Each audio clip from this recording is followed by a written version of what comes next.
Ja Rule runs out the room. Puff got his towel, Ja grabbing his towel, but they butt the naked. Puff and Tupac was like a couple, seemed like to me. But he got a boss too, and his boss name is Clive Davis. Clive run him. Diddy don't run himself. You may have heard of Clive Davis, the legendary music record producer, who's known for gracing some of the most unforgettable parties in the music industry's history. And guess what? The long-speculated secret relationship between Clive Davis and Diddy has finally been unveiled. Speaking of Diddy, he's not just a name, he's a force in the music business. You've probably crossed paths with his brainchild, Bad Boy Records. Collaborating with heavyweights like Notorious B.I.G and Usher, Diddy's musical empire soared to incredible heights in no time. But hold on to your seat, because here's where it gets really interesting. Have you ever wondered about Diddy's backstory? Well, buckle up, because Clive is about to give us the scoop. Brace yourselves for insights into how Diddy navigates the world of young rappers under his wing, as revealed by none other than Clive himself. But before we dive into Diddy's involvement with young talents, let's start with Clive, because, as it turns out, he's no saint either. The renowned record producer Clive Davis might just be the reason behind Diddy's massive success. However, Clive's making headlines for a different reason: his personal journey of understanding his attractions. He realized he could be attracted to men and embraced this aspect of himself. In the 1990s, Clive settled into a relationship with a male doctor that lasted until 2004. He never felt ashamed of acknowledging his feelings and attractions. Now, here's where things get really intriguing. Clive Davis has been in a committed relationship with a mystery man for quite some time. And guess what? The man in question happens to be none other than the well-known music mogul, Diddy. It's no secret that the music industry has its fair share of sensational tales, but this one takes the cake. Allegedly, in 1994, Diddy, also known as Puff Daddy and Sean Combs, allegedly made some questionable requests to Clive Davis. This unexpected turn of events comes after Diddy had a string of relationships and marriages that ended in divorce. The relationship between Clive and Diddy has been the talk of the town, especially with their frequent appearances at events and trips together. Despite Clive's attempts to keep his partner's identity under wraps, it didn't take long for people to connect the dots and realize that Diddy was the one in the picture. Their closeness is evident in the numerous photos featuring the duo. Many speculate about how their relationship might have contributed to Diddy's success in the music business. They've been close since the early 90s, around the time Diddy was stepping out of another relationship with a man. While Diddy's rumored to be gay, Clive is in a committed relationship with a man. The first time Diddy crossed paths with the legendary Clive Davis, he was a 23-year-old musician. Diddy's fresh hip-hop ideas impressed Clive, even though they emerged from a fiercely competitive realm. At that time, Clive was on the lookout for an artist who could genuinely connect with the public. Luckily, he found that perfect match in Diddy.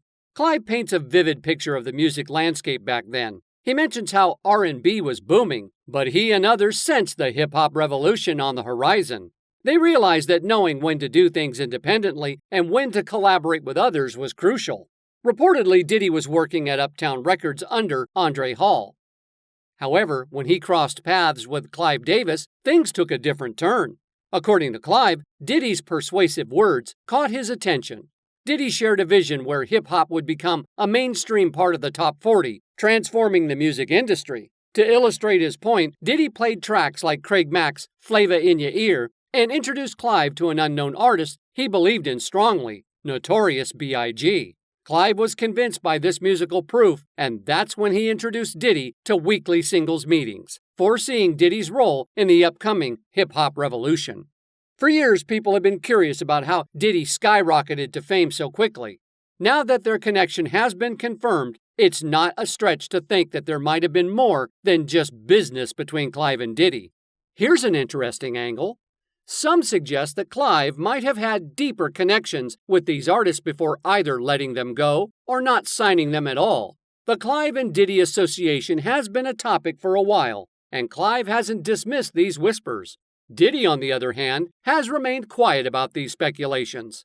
Clive has a track record of assisting new musicians in getting their start, including Diddy. He played a significant role in launching Bad Boy Records and providing financial support for years. Sure, there have been questions about Diddy's preferences, but we can't know for certain unless he comes forward and addresses them officially. Now that Diddy has achieved immense success, Clive steps in to reveal some potentially unsettling truths about how Diddy interacts with his young rappers. It's curious, isn't it? Maybe there's a hint of jealousy or something else driving Clive's actions. But let's not linger on speculations. It's time to plunge into the main subject. Rumors have swirled that Diddy and Tupac might have shared a closer relationship in the past. Adding to the intrigue, Gene Deal, a former bodyguard, has some amusing and eyebrow-raising stories to tell about Diddy's moments. For instance, Gene once spotted Diddy and another rapper slipping out of the room while clad only in bathrobes. Yep, you read that right. The story keeps coming, shedding light on aspects of Diddy's life that are less frequently talked about.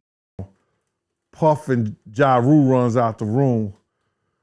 Puff got his towel, Ja grabbing his towel, but they butt the naked. And so then the former bodyguard claims that Diddy embraced romance with an enthusiasm that knew no boundaries. From women to men, Diddy allegedly explored whatever connection sparked his interest, before and after the heart-wrenching passing of Kim Porter. While Kim was still around, Diddy's whirlwind of activities reportedly included heartfelt prayers and everything in between. He was with every chick, every dude, whoever he wanted to be with, when Kim was alive. But hold on to your seats, because Diddy's pursuit of musical harmony wasn't limited to melodies alone. The man set his sights on male musicians and rappers with a fervor that bordered on legendary. He even aimed his arrows at none other than 50 Cent himself. However, 50 Cent's response was a resounding no, revealing that not all invitations are accepted without scrutiny. Among these tales lies an amusing narrative of Diddy's attempt to lure 50 Cent into a shopping escapade. Yet 50 Cent saw right through the facade, leaving Diddy's intentions flapping in the wind. I get uncomfortable. Like he said something to me one time, a long time ago, at Chris Lighty's wedding. He told me he'd take me shopping. I looked at him like, what'd you just say? Let me move, man, before I do something. You're gonna make me mess up the wedding. Oh, that's a nice gesture. Let me get out of No, dude, you take me. That's what a guy says to a girl. What you been getting out of over a decade? I asked 50 about that. And he said you did the same thing to him. You asked him to take him shopping. Yeah, I thought he needed some clothes. What? I'm a nice guy. Yo, why are you in 50? Hey, yo. And now let's shift the spotlight to Usher, who provides a sneak peek into the enigmatic world of Puffy Flavor Camp.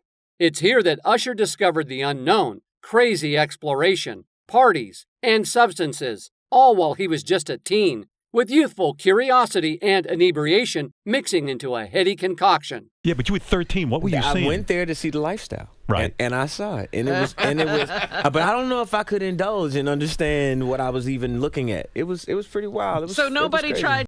In an astonishing twist, Diddy himself casually mentioned waking up next to Usher, invoking a sense of brotherhood that spanned from childhood to more recent times. Their relationship might have started with a squabble over breakfast cereal, but its evolution is nothing short of fascinating. Even Wendy Williams, the outspoken media personality, has weighed in on this topic. Before she became a TV icon, she was a bold radio host in New York City.